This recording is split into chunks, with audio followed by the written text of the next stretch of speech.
નમસ્કાર મિત્રો, શ્રી કૃપાલુ શૈક્ષણિક સંકુલ યુટ્યુબ ચેનલમાં આપનું હાર્દિક સ્વાગત છે। આવા જ એજ્યુકેશનલ વિડીયો જોવા માટે લાઇક, શેર અને સબસ્ક્રાઇબ કરવાનું ભૂલતા નહીં। તો ધોરણ 12 માં આજે આપણે જોશું વિક્ષેપિત કલા અને વિક્ષેપિત માધ્યમની ભૌતિક સ્થિતિને આધારે વર્ગીકરણ કલીલ। ગયા લેક્ચરમાં આપણે કલીલ વિશે બધી સરસ મજાની માહિતી મેળવી।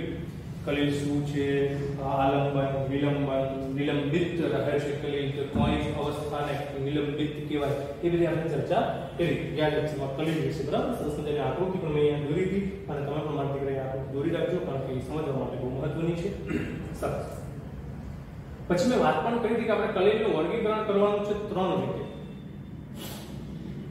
કલીલનું 3 રીતે અલગ અલગ વર્ગીકરણ થાય। એમાંથી આપણે પહેલું વર્ગીકરણ આજે જોશું કે વિક્ષેપિત કલા અને વિક્ષેપિત માધ્યમની ભૌતિક સ્થિતિને આધારે વર્ગીકરણ। આ મહત્વનું છે।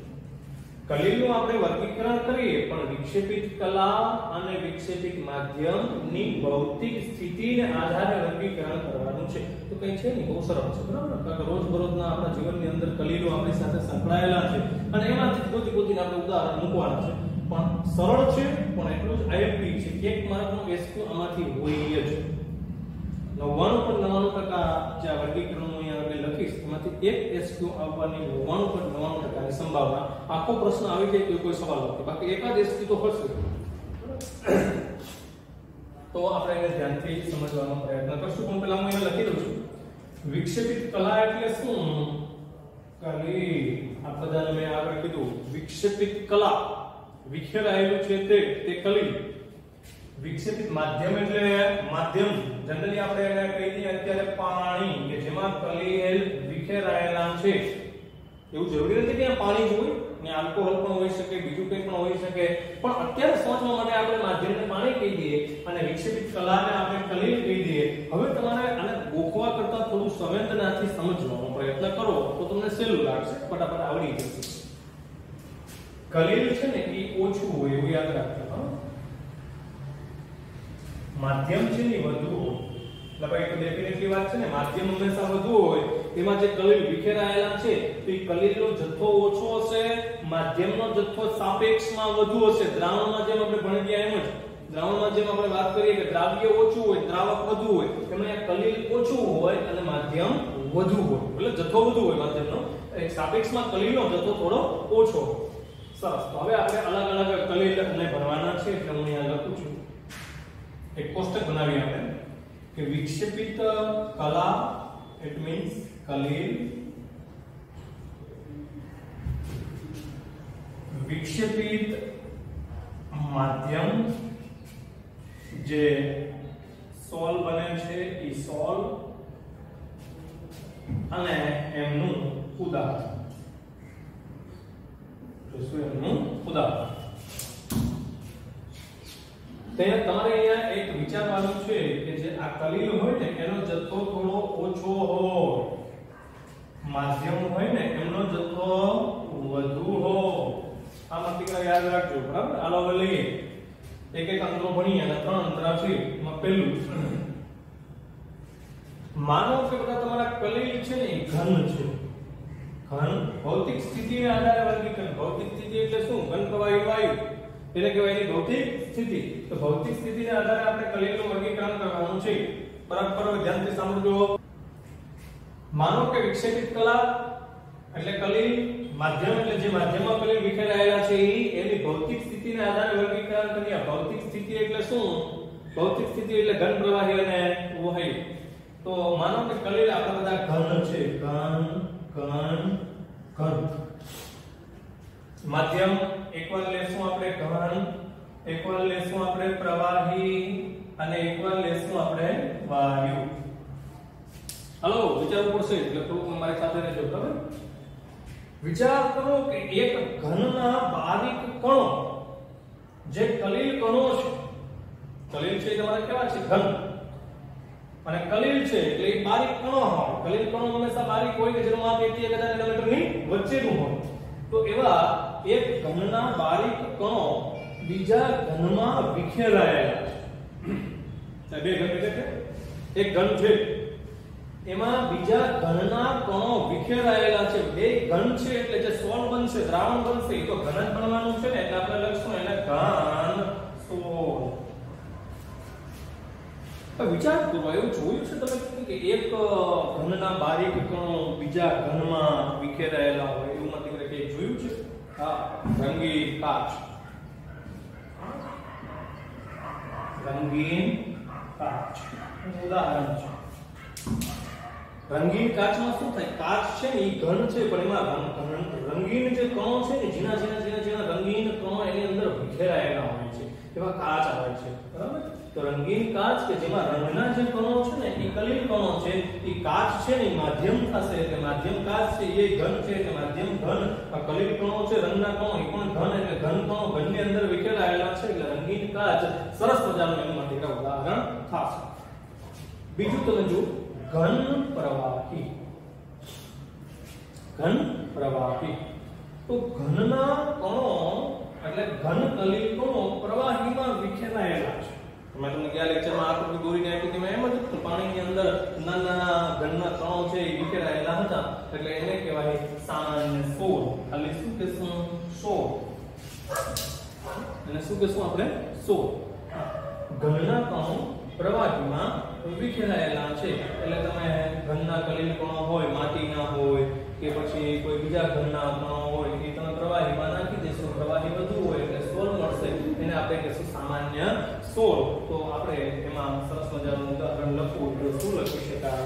તો કે માટીનું જે પાણીમાં દ્રાવણ બનાવીએ અને આપણે જે ધૂળના કણો જોવા મળે છે એને પણ આપણે લખી શકીએ. બરાબર? એટલે એમના ઉદાહરણમાં આપણે એવું લખી શકીએ કે માટીનું પાણીમાં સોલ, આવું લખી શકાય. આ સરસ. એટલું હું પહેલા તમને એક ઉદાહરણ આપું છું કે જે આપણે રોજબરોજના જીવનમાં જોઈએ છીએ. બરાબર? પછી આપણે બીજા ઉદાહરણ પણ જોઈશું. ઘન વાયુ. હવે અહીંયા ઘન કણો જે છે, કલીલના કણો છે, એ ઘન છે અને વાયુની અંદર વિખેરાયેલા છે. તમે વિચાર કરો, હવે શું મગજમાં મતલબ એવું છે? માટીના કણો અથવા તો ધૂળના કણો વાયુમાં વિખેરાયેલા જોયું હોય. શું કામ કર્યું? સોરી, રફ રસ્તો હોય, રફ રસ્તામાં આપણે મોટરસાઇકલ લઈને જતા હોય અને આગળ જો કોઈ ટ્રક કે બસ જતી હોય રફ રસ્તામાં, એવી ડમરી ચડે ને એવા કણો, ઘન કણો, કલીલ કણો, ધૂળના કણો, રજ કણો એટલા બધા ઉડે હવાની અંદર, હવા માધ્યમ થઈ જાય, એમાં અસંખ્ય ઘનના કણો વિખેરાયેલા હશે. એટલા બધા વિખેરાયેલા હોય કે આપણે એમાંથી મોટરસાઇકલ લઈને નીકળી ઘરે પૂગે તો આપણો કલર બદલી જાય, એટલા બધા રજ કણો આપણને ચોંટી જાય. પણ એ જે સોલ બન્યો છે ને, એરોસોલ કહેવાય. શું કહેવાય એને? એરોસોલ. એટલે કઈ શકીએ કે માટીના કણો, ઘન કણો છે એ વાયુમાં વિખેરાયેલા છે, એટલે એને ધૂળની ડમરી એવું તો લખાય. એટલે અહીંયા તમે વાદળ પણ કહી શકો. જે વાદળ છે ને ઘન કણો હવામાં વિખેરાયેલા છે, અને ધૂળ હવામાં એવું લખી શકે. રજકણ હવામાં, ધૂળનો લખવું તો રજકણ, હવાના રજકણ એમ પણ તમે લખી શકો. બરાબર? સરસ. અહીંયા લખી દઉં છું હવા ના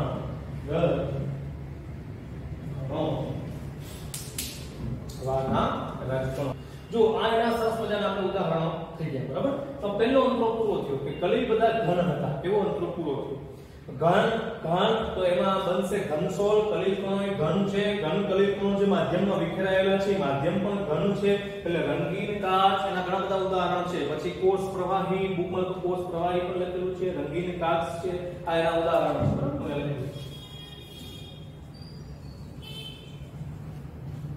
કોષ પ્રવાહી ની અંદર પણ એવું થાય કે કોઈક ઘન હોય એમાં ઘન થોડો વિખેરાયેલો હોય. બીજું છે ઘન પ્રવાહી. તો જે ઘન પ્રવાહી છે એમાં ઘન કલીલ કણો છે, પ્રવાહીમાં મર્તિકાઓ વિખેરાયેલા છે, પ્રવાહી વધુ છે. તો માટીનું પાણીમાં આપણે દ્રાવણ બનાવીએ અથવા તો બીજું સરસ મજાનું બુકમાં એનું રંગ લખેલ છે, ખાલી રંગ ના આવે, રંગના કણોને તમે પાણીમાં ઉમેરો. મેં તમને ગયા લેક્ચરમાં એવું કીધું હતું કે ઘરે કોઈ મહેમાન આવે અને મહેમાન આવે ત્યારે આપણે શું કરીએ? એના માટે સરસ મજાનું ઠંડુ બનાવીએ, આપણે શરબત બનાવીએ. એમાં શું કરીએ? એક પાવડર હોય છે પીળા કલરનો, તો એ પીળા કલરનો પાવડર છે ચમચી ભરી અને ગ્લાસની અંદર નાખીએ, ટક ટક ટક લાવી નાખીએ, તો એ પીળા રંગનો જે પાવડર છે એને આપણે પ્રવાહીમાં ઉમેરીએ એટલે લખી શકાય અહીંયા આ રંગ પાણીમાં, એવું લખી શકાય, રંગ પાણીમાં એવું માટે લખી શકાય. સરસ એનું ઉદાહરણ છે. ઘન પ્રવાહી, તો અહીંયા સોરી કોષ પ્રવાહી અહીંયા આવશે, અહીંયા આવે કોષ પ્રવાહી, કોષ પ્રવાહી, કોષ પ્રવાહી પણ લખી શકાય. આ બુક ની અંદર આ નથી પણ આ તમને સહેલું પડે, સરળતાથી સમજાય એટલે માટે મેં લખ્યું છે. સાચું છે ખોટું નથી હો. માટીનું પાણીમાં સોળ દ્રાવણ ન કહી શકાય. સોળ આપણે ગયા લેક્ચર ની અંદર જોયું. રંગીન પાણી, તો કોઈ પાણી ભરેલો ગ્લાસ હોય એમાં એક ચમચી ભરીને તમે રંગ નાખી દો તો રંગના કણો પાણીમાં વિખરાઈ જાય. રંગના કણો ઘન છે, પાણી પ્રવાહી છે. માટીનું પાણીમાં સોળ, તો માટીના કણો છે ઘન છે, પાણી છે પ્રવાહી છે. કોષ પ્રવાહી, તો કોષનું જે પ્રવાહી છે તો પ્રવાહી છે પણ એમાં ઘણા કલીલ કણો હોય, જે પોષક તત્વોના કલીલ કણો હોય, એ ઘન કલીલ કણો હોય જે કોષના પ્રવાહીમાં વિખરાયેલા હોય એટલે કોષ પ્રવાહી પણ લખી શકાય. અહીંયા ઘન એમાં ઘનસોલ બને, રંગીન કાચ અને અમુક પથ્થર આવે, સ્ટોન લખી શકાય. સ્ટોન ખનિજનો કે એક ઘન હોય ને એમાં બીજો ઘન વિખરાયેલો હોય. ખનિજના પથ્થર હોય, ચૂનાના પથ્થર હોય, બરાબર, ચિરોડીના હોય, સિમેન્ટના, અમુક જે પથ્થરો નીકળે છે, અમુક જે ખનિજો નીકળે છે, જેમસ્ટોન, બરાબર, લાઇમસ્ટોન, સ્ટોન, એવા ઘણા બધા સ્ટોન આવે છે કે જેમાં એક ઘન બીજા ઘનમાં વિખેરાયેલો હોય છે. એક ઘનના કલીલ કણો હોય અને બીજા ઘનની અંદર વિખેરાયેલા હોય. ખાસ પ્રકારના સ્ટોન, જેમસ્ટોન લખવું હોય તો લખી શકાય. બરાબર, સરસ. જેમસ્ટોન લખો તો એ ચાલે. જેમસ્ટોન, જેમ્સ બોન્ડ નહીં, જેમસ્ટોન એક પથ્થરનું નામ છે. એવા તો ઘણા બધા છે. બરાબર, સરસ. ઘન અને વાયુ કે જેમાં ઘન કણો છે એ વાયુમાં વિખેરાયેલા છે એટલે આમ શાંત મગજમાં દીકરા પરીક્ષામાં યાદ કરવાનું કે આપણે એવું જોયું છે કે ઘન કણો વાયુમાં, આ રસ્તા ઉપર જતા હોય તો અસંખ્ય ઘન કણો છે એ વાયુની અંદર ઉડતા હોય છે. વાયુમાં વિખેરાયેલા છે એટલે વાયુ માધ્યમ થશે. ઘન કણો છે એ કલીલ કણો થશે. શું મોટી વાત છે? જે બને હવામાં કલીલ દ્રાવણ બને છે એટલે હવાનું કલીલ દ્રાવણ ન લખાય, એટલે લખાય કલીલ સોળ. વાદળ છે, હવાના રજકણો છે, બરાબર, એવું બધું એમાં લખી શકાય. આ એક અંતરો પૂરો થયો. હવે પછી આપણે જોઈએ બીજો જેમાં કલીલ અત્યારે આપણે ઘન લઈ લીધા. હવે લઈએ કલીલ પ્રવાહી.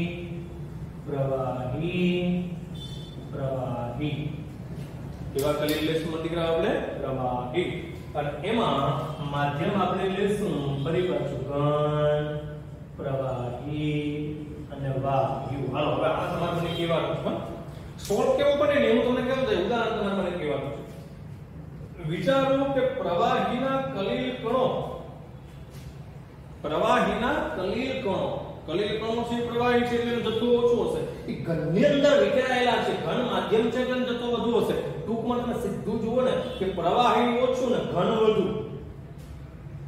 પ્રવાહી ઓછું અને ઘન વધુ. વિચારો શું થશે? પ્રવાહી ઓછું, ઘન વધુ, તો જેલ જેવું બનશે. બચન એટલે લખી શકાય શું? જેલ પ્રકારનો સોળ. લે શું મોટી વાત છે? એના ઉદાહરણમાં લખીએ શું આપણે? જેલ કેવો થશે? માખણ આવશે. માખણ પણ એમાં આવશે. માખણ, ચીઝ લખી શકાય. ઘણા બધા ઉદાહરણો છે. બરાબર, પણ તમે ફીલ કરો, એવું ફીલિંગ કરો કે પ્રવાહી ઓછું ને ઘન વધારે. ઘન વધારે છે એમાં થોડું પ્રવાહી નાખેલું છે એટલે ઘન છે પણ ઓછું હશે એટલે માખણ જેવું હશે એમ કહી શકાય. બરાબર, અથવા જેલ જેવું હશે એમ કહી શકાય. સરસ. પ્રવાહી, બે પ્રવાહી યાદ રાખો, ઠપકારી. બે પ્રવાહી, કલીલ પ્રવાહી છે, માધ્યમિક પ્રવાહી. એક પ્રવાહી બીજા પ્રવાહીમાં ભળી નથી ગયું, વિખેરાયેલું છે એટલે ઇમલ્શન અથવા પાયસ, અથવા એને કહેશું આપણે ઇમલ્શન. શું કહેવાય? ઇમલ્શન. ટૂંકો લેખું ઇમલ્શન, ખબર પડી જશે. બરાબર, બુક ની અંદર પણ જો પાયસ કહી શકાય અથવા ઇમલ્શન કહી શકાય. બે પ્રવાહી હોય તો જે સોલ બને એને પાયસ અથવા ઇમલ્શન કહેવાય. પાઠના એન્ડમાં આપણે બેસ્ટ રીતે એને ભણવાના છે. બહુ સરસ રીતે આપણે એને ભણવાના છે. બરાબર, અને એમાં ઉદાહરણો આવશે दूध, हेयर क्रीम, उदाहरण છે दूध ઇમલ્શન છે મોસ્ટ આઈએમપી પરીક્ષામાં हेयर क्रीम પણ પૂછી શકે ઇમલ્શન છે પ્રવાહી વાયુ બાકી તો વાયુમાં અહીંયા વાયુ માધ્યમ છે એટલે વાયુમાં કલીલ દ્રાવણ બને દ્રાવણ ન બોલાય કલીલ સોલ બને વાયુમાં એટલે કેસમાં આપણે એરોસોલ હવે મને થોડું મગજ ઉપર જોર દઈને વિચારો તમે જોયું છે કે વાયુની અંદર અસંખ્ય પ્રવાહીના ઝીણા કણો વિખેરાયેલા શિયાળાની સવાર હોય અને વેલા આપણે ક્લાસે આવતા હોય અને જે ઝાંકળ આવે એ ઝાંકળની અંદર તમને જોવા મળશે કે અસંખ્ય ઝીણા પાણીના બુંદ હવાની અંદર વિખેરાયેલા હોય ને ઝાંકળ જોઈ છે ને તમે જોજો આમ હવાની અંદર ઝીણા પાણીના બુંદ વિખેરાયેલા હશે એટલે બેસ્ટ ઉદાહરણ તો એનું ઝાંકળ થશે ધુમ્મસ પછી સ્પ્રે આપણે કૃત્રિમ રીતે કીટકનાશક દવા છાંટીએ ખેતરની અંદર પંપ લઈને ત્યારે પંપની નોઝલમાંથી જે સ્પ્રે થાય ત્યારે શું થાય નોઝલ નીચે રાખી હોય ત્યારે ઊંચી રાખજો જોજો શું થશે સ્પ્રે કરજો અસંખ્ય ઝીણા પાણીના બુંદ હવાની અંદર વિખેરાયેલા હશે એટલે સ્પ્રે જંતુનાશક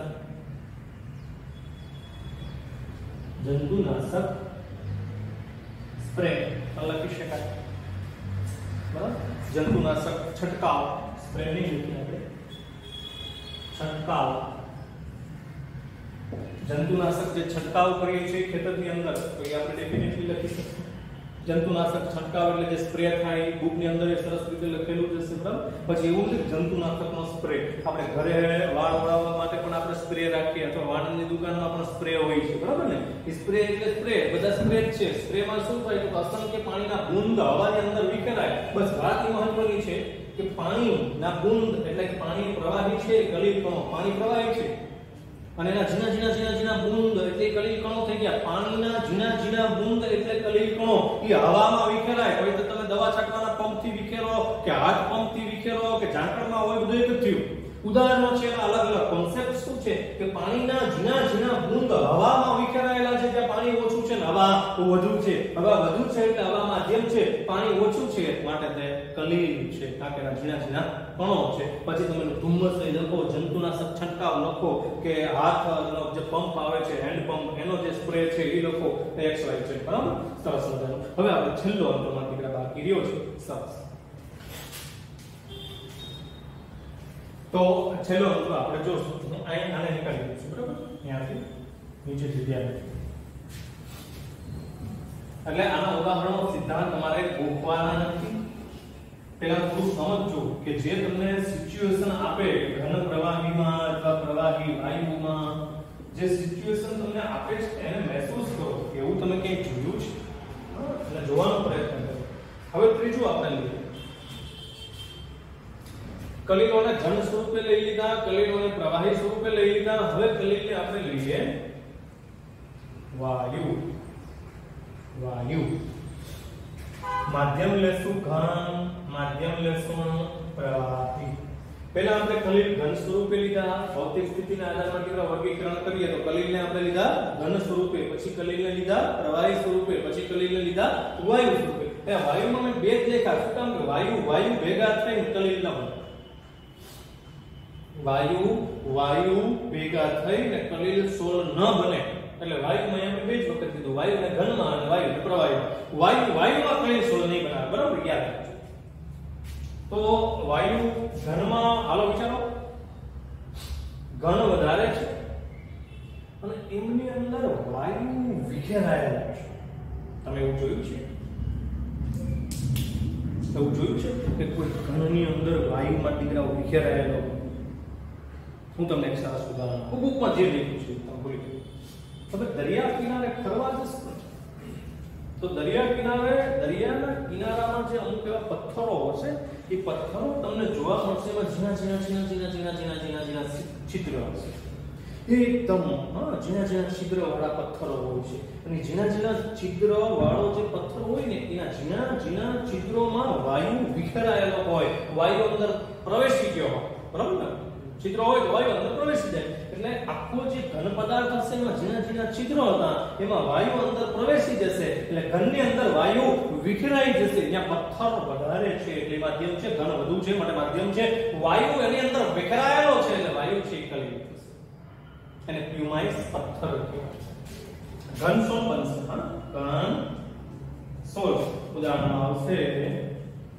પ્યુમાઇસ પથ્થર ફોમ રબર બુકમાં લખો એવું લખ્યું ફોમ રબર હું તમને ફોમ રબર ને મૂકો સાઈડમાં તમને બીજી વાત કરું આપણે ઘરે ટીવી કે ફ્રીજ લઈને આવીએ તો ખબર ટીવી કે ફ્રીજ છે ને એ ટ્રાન્સપોર્ટેશનમાં ઘરે લઈ આવવામાં તૂટે નહીં કોઈ વાહન સાથે અથડાય નહીં એમાં ગોબા ન પડે સ્ક્રેચ ન થાય એટલા માટે એની સાઈડમાં કોર્નરમાં અને અમુક જગ્યાએ થર્મોકોલ રાખેલું હોય છે જોયું છે ને થર્મોકોલ આ ઈ થર્મોકોલ માટે જરા ધ્યાનથી એકવાર લેજો પછી તમે જોજો એમાં ઝીણી નાની ગોટી એવું હશે કણો હશે અને એ જે નાના થર્મોકોલમાં કણો છે ને ચોટેલા હોય મોટું થર્મોકોલ બનેલું હોય નાની દડા જેવી ગોળ ગોટીઓ હશે એકબીજા સાથે ચોંટી હશે અને આખો થર્મોકોલનો ટુકડો બન્યો હશે એ જે ગોટી છે ને એને તમે તોડવાનો પ્રયત્ન કરજો ગોટી આમ કરીને તોડજો એટલે અંદરથી હવા નીકળશે ઓલું હશે સમજો मतलब કે થર્મોકોલ જે છે ને એમની અંદર જે નાની ગોટી છે નાની ગોટીમાં હવા અંદર ભરેલી છે અને ફરતું પાછું ગોટી છે આખી ઘન હશે અંદર કોલું હશે અંદર હવા ભરેલી હશે એટલે ત્યાં તમને એવું મહેસૂસ થશે કે હવા છે એ ઘનની અંદર વિખેરાયેલી છે તો એવા પ્રકારના અમુક રબરો આવે છે જેને ફોમ રબર કહે છે ફોમ રબર તો એ જે ફોમ રબર છે એમાં પણ વાયુ ઘનની અંદર વિખેરાયેલો હોય વાયુ ઓછો છે એ કલિલ કણ સ્વરૂપે છે ઘન વધુ છે એટલે માધ્યમ છે અને આવી રીતે ઘનસોલ મળશે પ્યુમાઇસ પથ્થર અને ફોમ રબર એનું ઉદાહરણ છે અહીંયા પ્યુમાઇસ પથ્થર હતો જેમસ્ટોન આગળ હતો ક્યાં હતો ગોથુ બરાબર કહીશ ને જેમસ્ટોન તેનું ઉદાહરણ થાય બે અટપટું છે એટલે મેં તમને યાદ કરાવ્યું વાયુ પ્રવાહીમાં ફીણ પ્રકારનો સોલ બનશે ફીણ સોલ જો ચાલો મગજ પર જોર આપો તમે એવું જોયું છે કે વાયુ પ્રવાહીમાં વિખેરાય વિચાર પ્રવાહી વધારે છે એમાં વાયુ થોડો વિખેરાયેલો શું થાય ફીણ ઉત્પન્ન થાય સાબુની ફીણ દરિયાની ફીણ ફીણ શું છે એમાં પ્રવાહી વધુ છે વાયુ ઓછો છે ફીણની અંદર તમે જોજો વાયુ ઓછો છે પ્રવાહી વધુ છે વાયુ ઓછો છે ઈ કલિલ સ્વરૂપે છે જે પ્રવાહીમાં વિખેરાયેલો છે પ્રવાહી વધુ છે તમે ફીણનું ચિત્ર જોશો તો તમને ખબર પડશે ફીણમાં હંમેશા પ્રવાહી વધારે હોય વાયુ ઓછું હોય ઈ કલિલ સ્વરૂપે છે પ્રવાહી વધુ છે માટે માધ્યમ છે એટલે ફીણ પ્રકારનો સોલ બનશે એમાં તમે ઉત્તમ ઉદાહરણ સાબુની ફીણ એવું મારા દીકરા લખી શકો અથવા દરિયાની ફીણ લખો તો પણ ચાલે બરાબર જે ફીણ છે એ આનું ઉદાહરણ છે કોનું ફીણ સોલનું કે જેમાં વાયુ પ્રવાહીમાં વિખેરાયેલો છે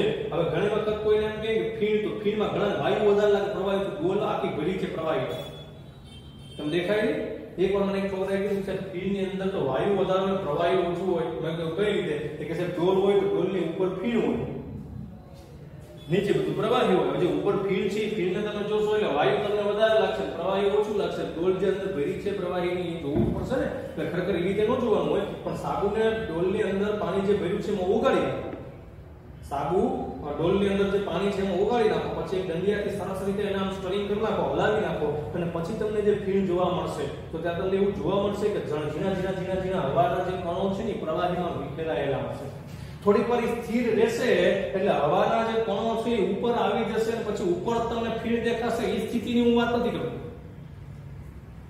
સોડા હોય અથવા સાબુ હોય પાણી તમે ઓગાળી નાખો પછી હાઈ રીતે સ્ટરિંગ કરી નાખો એકદમ તમે સરસ રીતે એને હલાવી નાખશો અને પછી તમને પ્રવાહીની અંદર વાયુના પરપોટા વિખેરાયેલા જોવા મળશે ઝીણા એ સ્થિતિની હું વાત કરું છું તો એ વાયુના પરપોટા પ્રવાહીની અંદર વિખેરાયેલા છે એટલે વાયુ ઓછો પ્રવાહી વધુ છે અને એને બે પ્રકારના સોલ કહેશું બરાબર તો આ સાથે આ વર્ગીકરણ અહીંયા પૂરું થાય છે ભૌતિક સ્થિતિને આધારે આપણે વિકસિત કલા અને વિકસિત માધ્યમની જે ભૌતિક સ્થિતિ છે એને આધારે કલિલનું વર્ગીકરણ કર્યું વિક્ષેપિત કલા એટલે ખુદ કલીલ ઈ જે માધ્યમમાં વિખેરાયેલો છે ઈ માધ્યમ ઈ બેયની ભૌતિક અવસ્થાને આધારે ભૌતિક સ્થિતિને આધારે શું કર્યું કલીલનું વર્ગીકરણ ઉદાહરણ મોસ્ટ આઈએમપી છે માટે કંઈ યાદ રાખવાનું છે આમાંથી જે પાયસ છે ને ઇમલ્શન એ સરસ મજાનો સોલ્વ છે બહુ ઉપયોગી સોલ્વ છે એટલે પાછળ આપણે પેસ્ટેલી એને ભણવાનું છે હા પાછળ ઉપર આપણે આવશે કેમ બનાવે કેમ છૂટા પડે કેમ ટકે કેમ સ્થિર ને કેમ અસ્થિર ને બરોબર ઘણી બધી પ્રોસેસો નાની પ્રોસેસો છે અને રસપ્રદ ટોપિક છે એટલે પાછળના એન્ડમાં આપણે પાયસ અને ઇમલ્શન વિશે ડેપ્થમાં ભણશું બીજી તમારે એક વાત યાદ રાખવાની છે કે કલીલ જે માધ્યમમાં વિખેરાયેલા છે એ માધ્યમ જો પાણી હશે તો એક્વા સોલ્વ કહેવાય કલીલ દ્રાવણ આપણે બનાવીએ ત્યારે કલીલ તે માધ્યમની અંદર વિખેરાય તો માધ્યમ તરીકે શું છે પાણી છે તો એ પાણી માધ્યમ હોય ને તમે કલીલ દ્રાવણ બનાવો કલીલ સોલ બનાવો તો એને એક્વા સોલ કહેવાય શું કહેવાય ને એક્વા સોલ કહેવાય પણ માધ્યમ તરીકે પાણી ન હોય માધ્યમ તરીકે પાણી ન હોય આલ્કોહોલ ને તમે કલીલ દ્રાવણ બનાવો માધ્યમ તરીકે પાણી નહીં લેવાનું આલ્કોહોલ લેવાનું અને કલીલ દ્રાવણ બનાવો તો આલ્કોહોલ માધ્યમ છે અને એમાં કોઈ કલીલ વિખેરાયેલા હોય તો એને આલ્કોક્સોલ કહેવાય એવી રીતે જે સોલ બને આલ્કોહોલ માધ્યમ તરીકે લઈએ ને કલીલ દ્રાવણ બનાવીએ દ્રાવણ ન બોલીએ કલીલ સોલ બનાવીએ આલ્કોહોલ માધ્યમ લઈએ માધ્યમ તરીકે આલ્કોહોલ લઈએ અને જો કલીલ સોલ બનાવીએ તો એવા કલીલ સોલને આલ્કોક્સોલ કહેવામાં આવે છે તો આ ભૌતિક સ્થિતિને આધારે આપણે કલીલનું વર્ગીકરણ કર્યું